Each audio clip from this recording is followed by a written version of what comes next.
Hey, what's up, ladies and gentlemen? It is Saturday, September 13th, around 1:30 p.m.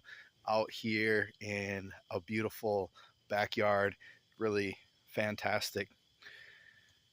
There's there's a lot of things that we look at in the stock market of the past, historical things, and it's sort of talked about past performance is no indication of future performance and things like this.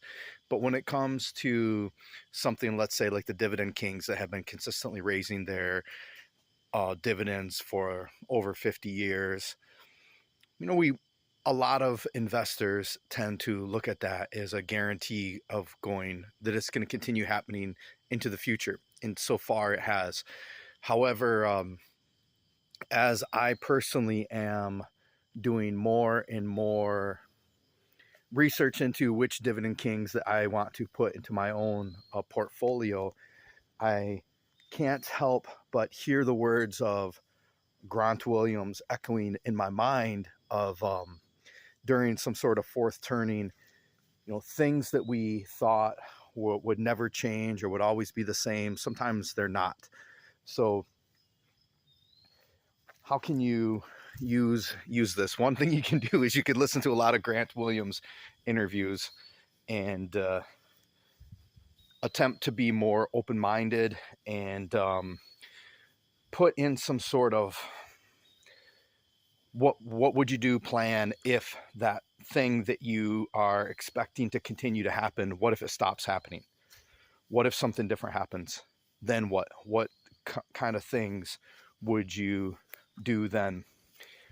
I personally think right now some of the best people to be learning from in regards to what is a better philosophical or mental outlook to have as we're going through these turbulent times would be Grant Williams, however it's supposed to be said, and Mike Green. Possibly, not a possible, but those two guys, I think when you mix those two together, it's pretty good. I personally like listening to Luke Gromen too. And lately I've been listening to a lot of Mike Norman to get a better comprehension of MMT and how that framework fits into the stock market. There's more people than that, but certain people I think have a tendency to be able to transmit more than just like what to do or what's going on, but how to think about things. And that's the beauty, is if you can develop a good, I don't know, it's philosophy or thinking process, thought process, if you can develop that, or you at least work on it, right? You work on developing a thought process that can be flexible enough, because in some instances there's not really a right or wrong or true or false. There's kind of a range of possibilities. For example, I don't particularly care for some food. There's some food I don't like. Does that mean it's bad?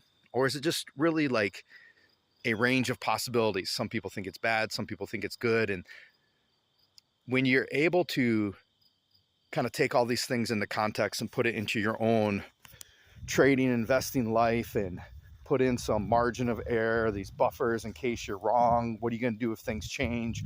What if you're right, but just not in the right time frame? There's a lot of different things. So I'm going to head off to a birthday party. You guys have a fantastic day. Aloha.